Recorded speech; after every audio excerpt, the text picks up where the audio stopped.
नमस्कार साथियों। बेस्ट ज्ञान चैनल पर मैं बीरम सिंह आप सभी का स्वागत करता हूं। यहां पर आपको मिलती है डेली न्यूज़, करंट अफेयर्स, सरकारी नौकरी और योजनाओं की लेटेस्ट अपडेटेड जानकारी। वीडियो में दी गई जानकारी आपको उपयोगी लगे तो प्लीज़ लाइक ज़रूर कर दीजिएगा। जो प्रश्न आपकी कंपटीशन एग्जाम में इन खबरों से बन सकते हैं वह भी आपको वीडियो के लास्ट में बताए जाएंगे, इसलिए वीडियो को पूरा देखिए ताकि पूरी जानकारी आपको मिल पाए। मुख्यमंत्री श्री शिवराज सिंह चौहान और केंद्रीय पर्यटन एवं संस्कृति राज्य मंत्री स्वतंत्र प्रभार श्री प्रहलाद सिंह पटेल ने अमरकंटक में मां नर्मदा उद्गम मंदिर में मां नर्मदा के दर्शन कर पूजा अर्चना की। इस अवसर पर खाद्य नागरिक आपूर्ति और उपभोक्ता संरक्षण मंत्री श्री बिसाऊलाल सिंह, पर्यटन संस्कृति और अध्यात्म मंत्री सुश्री उषा ठाकुर, जनजाति कार्य और अनुसूचित जाति कल्याण मंत्री सुश्री मीना सिंह, सांसद श्रीमती हिमाद्री सिंह सहित अन्य जनप्रतिनिधि उपस्थित थे। मुख्यमंत्री श्री चौहान ने कहा कि वर्ष 1982 से सहयोग क्रीड़ा मंडल गोटेगांव लगातार कबड्डी प्रतियोगिता का आयोजन करवाता रहा है। विगत 38 वर्षों से चली आ रही इस परंपरा को बनाए रखने में सहयोग क्रीड़ा मंडल गोटेगांव एवं स्थानीय निवासियों की भूमिका की मुख्यमंत्री श्री चौहान ने सराहना की। गोटेगांव स्टेडियम ग्राउंड का नाम अब नेताजी सुभाष चंद्र बोस के नाम पर होगा। साथ ही स्टेडियम में पेवेलियन एवं मंच निर्माण की पहल भी की जाएगी। प्रदेश खेलों में और आगे बढ़े, इसके लिए खेलो इंडिया गेम्स 2022 का आयोजन मध्य प्रदेश में किया जाए। इसके लिए प्रधानमंत्री श्री मोदी से चर्चा की जाएगी। इसके अलावा प्रदेश में कबड्डी अकादमी के गठन की पहल भी की जाएगी। केंद्रीय पर्यटन और संस्कृति राज्य मंत्री श्री प्रहलाद सिंह पटेल ने कहा कि 20 जनवरी से 23 जनवरी तक आयोजित होने वाली इस कबड्डी प्रतियोगिता के दौरान यह एहसास नहीं था कि भारत सरकार 23 जनवरी नेताजी सुभाष चंद्र बोस की जयंती को पराक्रम दिवस के रूप में मनाएगी। कार्यक्रम में मासिक पत्रिका पराक्रम का विमोचन मुख्यमंत्री श्री शिवराज सिंह चौहान, केंद्रीय राज्य मंत्री श्री प्रहलाद सिंह पटेल, राज्यसभा सांसद श्री कैलाश सोनी सहित अन्य जनप्रतिनिधियों ने किया। नेताजी सुभाष चंद्र बोस की 125वीं जयंती के उपलक्ष्य में मुख्यमंत्री श्री शिवराज सिंह चौहान ने नरसिंहपुर जिले के गोटेगांव स्टेडियम ग्राउंड में नेताजी की प्रतिमा का अनावरण किया। मुख्यमंत्री श्री चौहान ने कहा कि पवित्र नर्मदा नदी मध्य प्रदेश की जीवन रेखा है। मुख्यमंत्री श्री शिवराज सिंह चौहान अनूपपुर जिले की पवित्र नगरी अमरकंटक में भारत सरकार पर्यटन मंत्रालय की प्रसाद योजना के अंतर्गत धार्मिक पर्यटन क्षेत्र अमरकंटक में 49.98 करोड़ की लागत के विकास कार्यों का शिलान्यास और अमरकंटक क्षेत्र के अन्य विकास कार्यों के लोकार्पण और भूमि पूजन कार्यक्रम को संबोधित कर रहे थे। यदि आप किसी सरकारी नौकरी की तैयारी कर रहे हैं और घर बैठे प्रिपरेशन करना चाहते हैं तो अनअकैडमी ऑनलाइन प्रिपरेशन के लिए बेस्ट ऑप्शन है। अनअकैडमी प्लस फीचर्स में आपको मिलती है घर बैठे लाइव लर्निंग की सुविधा, सभी कोर्सेज का unlimited access, practice test, batch courses, mentorship and guidance, syllabus का संपूर्ण coverage, regular doubt clearing and answer writing sessions, live test series and study material in PDF format. Unacademy presents comprehensive batch course on UPTET 2021। 25 जनवरी से 6 मार्च तक आप इसमें enrol कर सकते हैं। So enroll now and let's crack it. Unacademy presents final marathon series for CTET 2021 free marathon classes 25 जनवरी से 30 जनवरी तक चलनी है। Prepare from the best and crack CTET 2021। Use my referral code to unlock free live classes, test and quizzes and get 10% off on plus subscription. हमारा referral code है best ज्ञान TET, जिसका यूज़ करके आप न केवल फ्री लाइव क्लासेस को unlock कर सकते हैं बल्कि प्लस सब्सक्रिप्शन में भी आपको मिलेगा 10% का एक्स्ट्रा डिस्काउंट। तो कोड याद रखिएगा बेस्ट ज्ञान TET। अनअकैडमी पर TET प्लस सब्सक्रिप्शन का मंथली चार्जेस है 1200 रुपये, लेकिन 3 महीने के लिए आप सब्सक्रिप्शन लेते हैं तो देना है 1000 रुपये महीने के हिसाब से मात्र 3000 रुपये। 6 महीने के लिए 800 रुपये महीने के हिसाब से 4800 रुपये, 12 महीने के लिए 500 रुपये महीने के हिसाब से 6000 रुपये और 24 महीने के लिए 300 रुपये महीने के हिसाब से 7200 रुपये मात्र।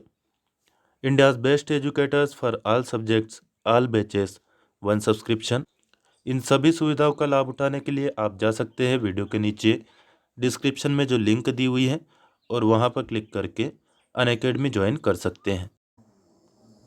मुख्यमंत्री श्री चौहान ने कहा कि अमरकंटक क्षेत्र के गायत्री और सावित्री सरोवर से गाद निकालने का कार्य शुरू किया जाए और इन्हें स्वच्छ और सुंदर बनाया जाए। नवीन नवकरणीय ऊर्जा मंत्री श्री हरदीप सिंह डंग ने गुरुवार को मंदसौर जिले के बर्डिया उच्चा आंगनवाड़ी भवन का लोकार्पण किया। श्री डंग ने सालरी, तोलाखेड़ी, बर्डिया उच्चा, आक्या, देवगढ़, संकरियाखेड़ी, रूपा रेल का खेड़ा, मोंडला, बकाना बड़ा, बकाना छोटा, पारसली घाटा और बोरखेड़ी घाटा गांव का भ्रमण किया। श्री डंग इस दौरान विभिन्न गांवों में स्थानीय कार्यक्रमों में भाग लेने के साथ ग्रामीणों से रूबरू हुए। पर्यावरण मंत्री श्री डंग 22 जनवरी को मंदसौर जिले के बेटीखेड़ी, सुल्तानिया, देवरी, फतेहगढ़, झलारा, खजूरी चंद्रावत, अम्बाखेड़ी, खानूखेड़ा, कचनारा, कोटड़ी मंडा, खजूरी मंडा, केलूखेड़ी और रेस्थल गांव का दौरा करेंगे और किसानों और ग्रामीणों से बात करेंगे। भारत निर्वाचन आयोग के स्थापना दिवस 25 जनवरी को राष्ट्रीय मतदाता दिवस के रूप में मनाया जाता है। उप सचिव सामान्य प्रशासन श्री डी.के. नागेंद्र ने बताया कि 11वें राष्ट्रीय मतदाता दिवस के अवसर पर मंत्रालय स्थित सरदार वल्लभ भाई पटेल पार्क में 25 जनवरी को प्रातः 11 बजे निर्वाचन में मताधिकार का प्रयोग करने की शपथ दिलाई जाएगी। पंचायत और ग्रामीण विकास मंत्री श्री महेंद्र सिंह सिसोदिया ने गुरुवार को जैसी नगर शहडोल के जनपद प्रांगण में आयोजित पंच सरपंच सम्मेलन को संबोधित किया। इस अवसर पर मंत्री श्री सिसोदिया एवं राजस्व व परिवहन मंत्री श्री गोविंद सिंह राजपूत ने 20 करोड़ के विकास कार्यों का लोकार्पण और भूमि पूजन किया। बिजली उपभोक्ताओं की संतुष्टि पर कोई कसर बाकी नहीं रखे, यह बात कही ऊर्जा मंत्री है मध्य प्रदेश के श्री प्रद्युम्न सिंह तोमर। ये गुरुवार को इंदौर दौरे पर थे। उन्होंने ग्रेटर ब्रजेश्वरी, विष्णुपुरी, आनंद कॉलोनी, महालक्ष्मी नगर आदि क्षेत्रों में पहुंचकर उपभोक्ताओं से चर्चा की। विष्णुपुरी में बिजली ट्रांसफार्मर DTR के मीटर में गड़बड़ी पाए जाने पर उच्च स्तरीय जांच के आदेश दिए। ऊर्जा मंत्री ने पोलो ग्राउंड स्थित GPS जोन का भी निरीक्षण किया। वहां अव्यवस्था पाए जाने पर नाराजगी जताई व सुधार के निर्देश दिए।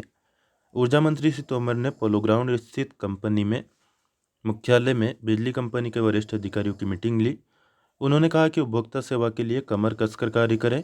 इस दौरान मध्य प्रदेश पश्चिम क्षेत्र विद्युत वितरण कंपनी के प्रबंध निदेशक श्री अमित तोमर और अन्य अधिकारी उपस्थित थे।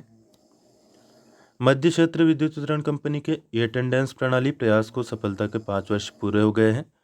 इस प्रणाली के माध्यम से मध्य क्षेत्र विद्युत वितरण कंपनी के नियमित, संविदा और आउटसोर्स कार्मिकों की अटेंडेंस ली जा रही है। साथ ही अवकाश आवेदन, अवकाश स्वीकृति, वेतन एवं ऑनलाइन गोपनीय चरित्रावली आदि सभी कार्य किए जा रहे हैं। मध्य क्षेत्र विद्युत वितरण कंपनी राज्य की पहली वितरण कंपनी है जिसने आधार नंबर का उपयोग हाजिरी लगाने के लिए किया है। यह है कृषि मंत्री श्री कमल पटेल। किसान कल्याण तथा कृषि विकास मंत्री श्री कमल पटेल ने गुरुवार को हरदा जिले के ग्राम करताना में राष्ट्रीय शूटिंग बॉल प्रतियोगिता के समापन समारोह को संबोधित किया। प्रतियोगिता की विजेता उत्तर प्रदेश की टीम रही। 5-5 हजार रुपये की प्रोत्साहन राशि की घोषणा उन्होंने की। घुड़सवारों ने भी अपने कौशल का अद्भुत प्रदर्शन किया। उनके लिए 5-5 हजार रुपये की प्रोत्साहन राशि की घोषणा कमल पटेल जी ने की। मंत्री श्री पटेल धौलपुर खुर्द आध्यात्मिक सत्संग में भी शामिल हुए।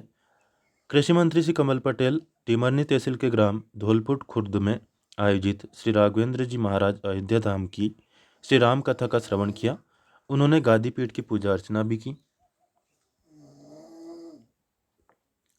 भारत सरकार के पंचायती राज सचिव श्री सुनील कुमार ने मध्य प्रदेश में स्वामित्व योजना के क्रियान्वयन और पंचायती राज के तहत मध्य प्रदेश में चल रहे कार्यों की समीक्षा की। श्री कुमार ने कहा कि स्वामित्व योजना में मध्य प्रदेश के हर ग्राम की सुव्यवस्थित बसाहट की योजना बनाई जा रही है। इसका सर्वेक्षण कार्य वर्ष 2022 तक पूरा कर लिया जाएगा। उन्होंने बताया कि ग्रामीण क्षेत्र में भी नगरीय विकास के बिंदु लागू होंगे, जिससे अब हर कहीं मकान नहीं बनाया जा सकेगा। बैठक में श्री सुनील कुमार ने कहा कि स्वामित्व योजना के क्रियान्वयन के लिए भूमि से जुड़े विवादों को दूर कर पुराने नियमों को समाप्त करना होगा। योजना के क्रियान्वयन के लिए सर्वे का कार्य शीघ्र करना होगा। आबादी क्षेत्र और भूखंडों के निर्धारित भू अभिलेखों का व्यवस्थित संधारण कर उसकी उपलब्धता सुनिश्चित की जाए। श्री कुमार ने कहा कि स्पेशल सर्वे के लिए दलों का गठन शीघ्र किया जाए। मोबाइल पर डाटा डाउनलोड कर आधार डेटा को समग्र करने के साथ नक्शे का सत्यापन प्राधिकार अभिलेख का प्रकाशन भी करवाया जाए। सचिव श्री कुमार ने कहा कि मध्य प्रदेश भू अभिलेख पोर्टल अधिकार अभिलेख की जानकारी, अद्यतन खसरा की प्रतिलिपि और सभी क्षेत्रों में अनुसूचित जाति, जनजाति और महिला सभी की समान भागीदारी रखी जाए। पर्यटन, संस्कृति एवं अध्यात्म मंत्री सुश्री उषा ठाकुर 22 जनवरी को दोपहर 12 बजे शौर्य स्मारक भोपाल में स्वाधीनता संग्राम पर आधारित ऑनलाइन प्रतियोगिता का पुरस्कार वितरण करेगी। स्वराज संस्थान संचालनालय द्वारा यह पुरस्कार समारोह आयोजित किया जा रहा है। कोरोना को देखते हुए भोपाल के अलावा अन्य जिलों के प्रतिभागियों को ऑनलाइन पुरस्कार प्रदान किए जाएंगे।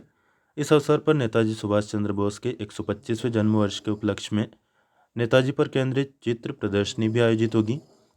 शौर्य स्मारक भोपाल में आयोजित चित्र प्रदर्शनी 22 से 23 जनवरी तक प्रतिदिन दोपहर 12 बजे से शाम 7 बजे तक दर्शकों के अवलोकन के लिए खुली रहेगी। मध्य प्रदेश विज्ञान एवं प्रौद्योगिकी परिषद, मैपकास्ट भोपाल एवं Indian institute of technology Indore के बीच खगोल विज्ञान एवं खगोल भौतिकी के क्षेत्र में सहमति पत्र के अंतर्गत दोनों संस्थान शोध, संचार, शिक्षा और विकास से जुड़े विभिन्न क्षेत्रों में परस्पर सहयोग करेंगे। उल्लेखनीय कि मध्य प्रदेश विज्ञान एवं प्रौद्योगिकी परिषद मैपकास्ट भोपाल के तकनीकी सहयोग से इंदौर स्थित भारतीय प्रौद्योगिकी संस्थान परिसर में मोबाइल तारामंडल की स्थापना प्रस्तावित है। मोबाइल तारामंडल की स्थापना का उद्देश्य विद्यार्थियों में खगोल विज्ञान में रुचि पैदा करना है। यह जानकारी परिषद के महानिदेशक डॉक्टर अनिल कोठारी ने सहमति पत्र यानी कि MOU पर हस्ताक्षर के दौरान दी। डॉक्टर कोठारी ने बताया कि खगोल विज्ञान से संबंधित पाठ्यक्रमों, विंटर स्कूल, संगोष्ठियों आदि का आयोजन किया जाएगा। उज्जैन तारामंडल के कार्यक्रमों में IIT के विद्यार्थियों को सहभागी बनाया जाएगा। तारामंडल आधारित ब्रह्मांड संबंधी कार्यक्रमों के निर्माण में भारतीय प्रौद्योगिकी संस्थान के विद्यार्थियों का सहयोग लिया जाएगा। महानिदेशक ने बताया कि दोनों संस्थान खगोल भौतिकी, विशेष रूप से ऑप्टिकल एस्ट्रोनॉमी में संयुक्त अनुसंधान परियोजनाओं में परस्पर सहयोग करेंगे। इंदौर स्थित IIT के जरिए डोंगला स्थित वराहमिहिर वेधशाला के खगोलीय प्रेक्षणों को नियंत्रित किया जाएगा। इसी प्रकार सॉफ्टवेयर डेवलपमेंट, डाटा विश्लेषण, डोम का ऑटोमेशन और ब्रह्मांडीय पिंडों की खगोलीय फोटोग्राफी के क्षेत्र में परस्पर सहयोग किया जाएगा। भारतीय प्रौद्योगिकी संस्थान इंदौर के निदेशक डॉक्टर N.K. जैन ने अपनी संस्था की ओर से हस्ताक्षर किए। लगातार राज्य शासन की ओर से अतिक्रमण हटाने की कार्रवाई की जा रही है। जबलपुर में माफियाओं के रसूख को नेस्तनाबूद करने चलाए जा रहे अभियान के तहत गुरुवार को कलेक्टर श्री कर्मवीर शर्मा के निर्देश पर एक साथ 6 स्थानों पर बड़ी कार्रवाई की गई। इस कार्रवाई में 25 करोड़ 46 लाख रुपए अनुमानित बाजार मूल्य की 15 एकड़ से अधिक शासकीय भूमि को अवैध कब्जे से मुक्त कराया गया। जबलपुर की पनागर तहसील के ग्राम पिपरिया बनियाखेड़ा में रसूखदार वीरेंद्र पटेल के कब्जे से करीब 18 करोड़ 66 लाख रुपए बाजार मूल्य की 12 एकड़ शासकीय भूमि को मुक्त कराया गया। स्कूल एवं मुख्य सड़क से लगी बेशकीमती जमीन पर पूर्व सरपंच वीरेंद्र पटेल द्वारा 15 वर्षों से कब्जा कर खेती की जा रही थी। इसके पूर्व एक बार इस शासकीय भूमि को कब्जा मुक्त कराया गया था, किंतु वीरेंद्र पटेल द्वारा दोबारा फेंसिंग कर कब्जा कर खेती की जा रही थी। पूर्व सरपंच वीरेंद्र पटेल के भय के कारण गांव का कोई भी व्यक्ति उसकी शिकायत करने की हिम्मत नहीं कर पाता था। मोहम्मद शमीम उर्फ शमीम कबाड़ी द्वारा शजरी में पत्नी संजीदा बी के नाम पर बनाए जा रहे आलीशान घर के अवैध हिस्से को जमींदोज करने के साथ साथ उसके द्वारा नज़दीकी ग्राम चांटी में बनाए गए गोदाम को भी JCB मशीनों की सहायता से ध्वस्त कर दिया गया। उल्लेखनीय कि हिस्ट्री शीटर शमीम कबाड़ी के विरुद्ध थाना गोहलपुर सिविल लाइन में धोखाधड़ी, मारपीट, तोड़फोड़ तथा RPF थाना जबलपुर एवं कटनी में रेल संपत्ति पर अवैध कब्जा अधिनियम के अपराध पंजीबद्ध है। जिला प्रशासन ने एक अन्य कार्रवाई में ग्राम पिपरिया बनियाखेड़ी निवासी मोहनलाल पटेल द्वारा शासन की करीब 2 करोड़ 5 लाख रुपए बाजार मूल्य की 3 एकड़ जमीन पर कब्जा कर अवैध रूप से गोदाम व दुकानों के निर्माण को जमींदोज किया गया। इसी प्रकार खजरी में अबरार कबाड़ी के द्वारा शासन की चरणों भूमि के 6000 वर्ग फुट पर अवैध कब्जा कर गोदाम का निर्माण कराया गया था, जिसका व्यावसायिक उपयोग भी हो रहा था। प्रशासन ने इस निर्माण को ध्वस्त कर करीब 3 करोड़ 40 लाख रुपए बाजार मूल्य की जमीन को कब्जा मुक्त कराया। इसी प्रकार पिपरिया बनियाखेड़ा में भी कार्रवाई हुई। रायसेन जिले के गैरतगंज विकासखंड के गांव खरवरिया गढ़ी के भोपाल स्थित राष्ट्रीय पशु रोग अनुसंधान प्रयोगशाला को भेजे गए मुर्गियों के सैंपल में H5N8 वायरस की पुष्टि हुई है। कलेक्टर रायसेन को केंद्र शासन द्वारा जारी एडवाइजरी के अनुसार कार्रवाई सुनिश्चित करने के निर्देश दिए हैं। प्रदेश के 32 जिलों इंदौर, आगर, नीमच, देवास, उज्जैन, खंडवा, खरगोन, गुना, शिवपुरी, राजगढ़, शाजापुर, विदिशा, दतिया, अशोकनगर, बड़वानी, भोपाल, होशंगाबाद, बुरहानपुर, छिंदवाड़ा, डिंडोरी, मंडला, सागर, धार, सतना, पन्ना, बालाघाट, श्योपुर, छतरपुर और रायसेन। यहाँ पर कोवो, जंगली पक्षियों तथा झाबुआ, हरदा, मंदसौर और रायसेन में मुर्गियों में भी बर्ड फ्लू रोग उद्भेद की पुष्टि हो चुकी है। प्रदेश में अब तक कुल 4084 कोवो एवं जंगली पक्षियों में मृत्यु की सूचना प्राप्त हुई है। 21 जनवरी को राष्ट्रीय उच्च सुरक्षा पशु रोग अनुसंधान NISRD भोपाल से प्राप्त सूचना के अनुसार रायसेन जिले के ग्राम खरवरिया गढ़ी विकासखंड गैरतगंज में मुर्गियों के सैंपल में बर्ड फ्लू का H5N8 वायरस पॉजिटिव पाए जाने पर बर्ड फ्लू के प्रोटोकॉल अनुसार तत्काल कार्रवाई सुनिश्चित करने के लिए जिला कलेक्टर एवं विभागीय अधिकारियों को आवश्यक निर्देश जारी किए गए हैं। प्रदेश में सामाजिक समरसता को बढ़ावा देने के मकसद से अंतर्जातीय विवाह प्रोत्साहन योजना में पिछले 2 वर्षों में 1338 दंपतियों को अनुसूचित जाति कल्याण विभाग ने 16 करोड़ 76 लाख रुपए की राशि प्रोत्साहन स्वरूप दी है। योजना में प्रत्येक अंतर्जातीय विवाह करने वाले आदर्श दंपति को प्रोत्साहन राशि के रूप में 2 लाख रुपए विभाग द्वारा दिए जाते हैं। मध्य प्रदेश की तमाम खबरें हमने देखी। वीडियो में दी गई जानकारी उपयोगी लगे तो प्लीज़ लाइक ज़रूर कर दीजिए। अन्य दोस्त जो भी आपसे जुड़े हों Facebook, Instagram, Telegram, Twitter, WhatsApp जिस भी माध्यम से खासतौर पर ग्रुप्स पर उनको ज़रूर शेयर कर दें ताकि सभी तक यह काम की जानकारियाँ पहुँच पाए। कोई प्रश्न या सुझाव आपका हो कमेंट करके पूछ सकते हैं, या सुझाव हो तो बता सकते हैं। चैनल को सब्सक्राइब ना किया हो तो सब्सक्राइब कर लीजिए, और सब्सक्राइब ऑलरेडी कर चुके हो तो बेल आइकन यानी कि घंटी का बटन जरूर प्रेस कर देना। अब हम देखेंगे कि मध्य प्रदेश की इन खबरों से करंट अफेयर्स के कौन कौन से प्रश्न बन सकते हैं आपकी MPPSC, MP पुलिस और मध्य प्रदेश की अन्य प्रतियोगी परीक्षाओं में। तो पहला प्रश्न तो यहाँ से बन सकता है कि माँ नर्मदा का उद्गम मंदिर कहाँ स्थित है। तो यह स्थित है अमरकंटक में। अमरकंटक किस जिले में पड़ता है? अमरकंटक पड़ता है अनूपपुर जिले में। अनूपपुर जिला किस संभाग के अंतर्गत आता है? यह आता है शहडोल संभाग के अंतर्गत। दूसरा प्रश्न यहाँ से बन सकता है कि केंद्रीय पर्यटन और संस्कृति राज्य मंत्री हाल ही में मध्य प्रदेश के दौरे पर थे, तो इनका नाम बताइए। इनका नाम है श्री प्रहलाद सिंह पटेल। सभी मंत्रियों के नाम इम्पोर्टेंट है। देखिए, मध्य प्रदेश के खाद्य नागरिक आपूर्ति और उपभोक्ता संरक्षण मंत्री कौन है? श्री बिसावलाल सिंह। पर्यटन संस्कृति और अध्यात्म मंत्री कौन है? सुश्री उषा ठाकुर। जनजाति कार्य और अनुसूचित जाति कल्याण मंत्री कौन है? सुश्री मीना सिंह। और अनूपपुर से सांसद है श्रीमती हिमाद्री सिंह। सहयोग क्रीड़ा मंडल गोटेगांव में स्थित है, याद रखिएगा। सहयोग क्रीड़ा मंडल की स्थापना कब हुई? वर्ष 1982 में। गोटेगांव स्टेडियम ग्राउंड का नाम अब क्या रख दिया गया है? नेताजी सुभाष चंद्र बोस के नाम पर होगा। खेलो इंडिया गेम्स 2022 का आयोजन मध्य प्रदेश में किया जाए, इस संबंध में सरकार प्रयास कर रही है और उम्मीद है कि भारत सरकार भी इसके लिए मंजूरी दे देगी। 23 जनवरी नेताजी सुभाष चंद्र बोस की जयंती को किस रूप में मनाया जाएगा? पराक्रम दिवस के रूप में। और ये कौन सी जयंती है इनकी? ये है इनकी 125वीं जयंती, तो ज़्यादा इम्पोर्टेंट हो जाता है। 125वीं जयंती है, यानी कि 2021 में से आप घटा दीजिए 124, तो इनका जन्म वर्ष निकल आएगा। नेताजी सुभाष चंद्र बोस, तुम मुझे खून दो मैं तुम्हें आज़ादी दूंगा, इन्हीं का नारा था। इस अवसर पर मासिक पत्रिका पराक्रम का विमोचन भी मुख्यमंत्री शिवराज सिंह चौहान ने किया। तो पराक्रम क्या है? खेल पत्रिका है, याद रखिएगा। यहाँ पर विमोचन करते हुए आप देख सकते हैं। और गोटेगांव स्टेडियम कहाँ पर स्थित है? नरसिंहपुर में। और नरसिंहपुर जिले के गोटेगांव स्टेडियम का अब नाम क्या होगा? नेताजी सुभाष चंद्र बोस स्टेडियम।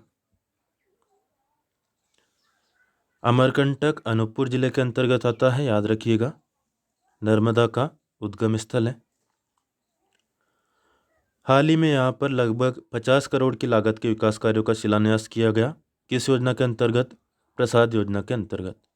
प्रसाद योजना किससे संबंधित है? धार्मिक पर्यटन को बढ़ावा देने से संबंधित है। एक और प्रश्न यहाँ से बन सकता है कि गायत्री और सावित्री सरोवर कहाँ स्थित है? तो यह अमरकंटक में स्थित है। मध्य प्रदेश के नवीन और नवकरणीय ऊर्जा मंत्री कौन है? श्री हरदीप सिंह डंग, इनका नाम याद रखिएगा। भारत निर्वाचन आयोग का स्थापना दिवस होता है 25 जनवरी को, और इसी अवसर पर राष्ट्रीय मतदाता दिवस मनाया जाता है। तो याद रखिए, राष्ट्रीय मतदाता दिवस कब मनाया जाता है? 25 जनवरी को। 11वां राष्ट्रीय मतदाता दिवस यह मनाया जा रहा है, यानी कि 2011 से इसकी शुरुआत हुई थी। मतदाता दिवस मनाने की शुरुआत कब से हुई थी? 2011 से। पंचायत और ग्रामीण विकास मंत्री है मध्य प्रदेश के श्री महेंद्र सिंह सिसोदिया, नाम याद रखिएगा। और राजस्व और परिवहन मंत्री है श्री गोविंद सिंह राजपूत। ऊर्जा मंत्री है मध्य प्रदेश के श्री प्रद्युम्न सिंह तोमर। मध्य प्रदेश पश्चिम क्षेत्र विद्युत वितरण कंपनी के प्रबंध निदेशक है श्री अमित तोमर। देखिए, फैक्ट आपको पता होगा तो आसानी से आप किसी भी प्रकार से घुमा फिरा कर प्रश्न पूछ लें, उसे आसानी से कर पाएंगे। चाहे तो आप साथ ही में इन फैक्ट को नोट भी कर सकते हैं। और इसका पीडीएफ यदि आपको चाहिए तो कमेंट करके बता दीजिएगा। मैं पीडीएफ फाइल आपके लिए लिंक वीडियो के नीचे डिस्क्रिप्शन में डाल दूंगा। मध्य क्षेत्र विद्युत वितरण कंपनी के ई अटेंडेंस प्रणाली का नाम क्या है? प्रयास।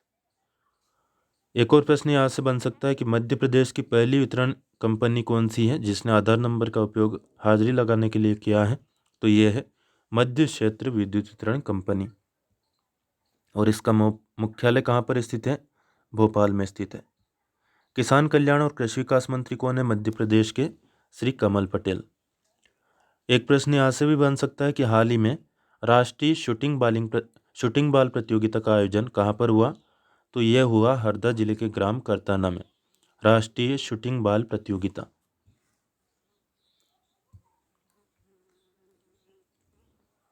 स्वामित्व योजना किससे संबंधित है?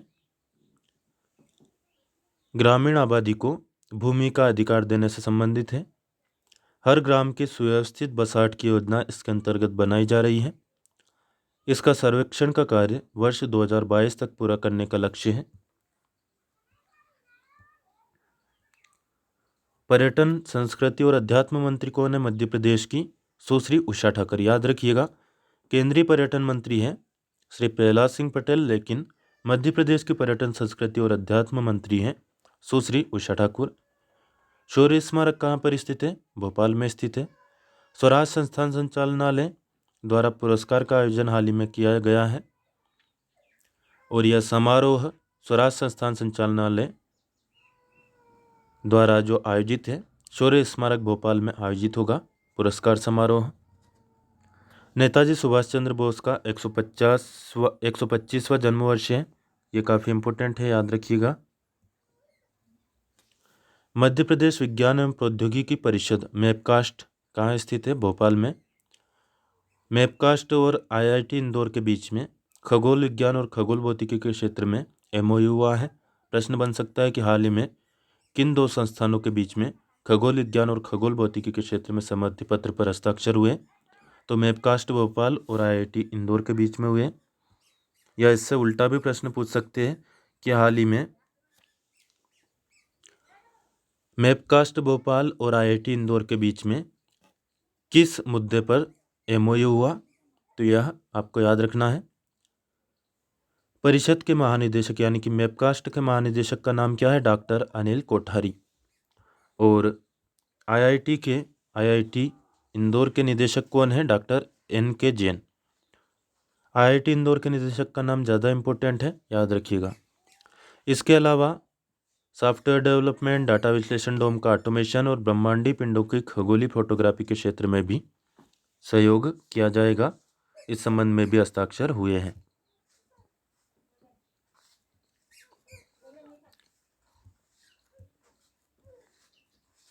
राष्ट्रीय उच्च सुरक्षा पशु रोग अनुसंधान NISAID का मुख्यालय कहाँ स्थित है? भोपाल में, याद रखिएगा।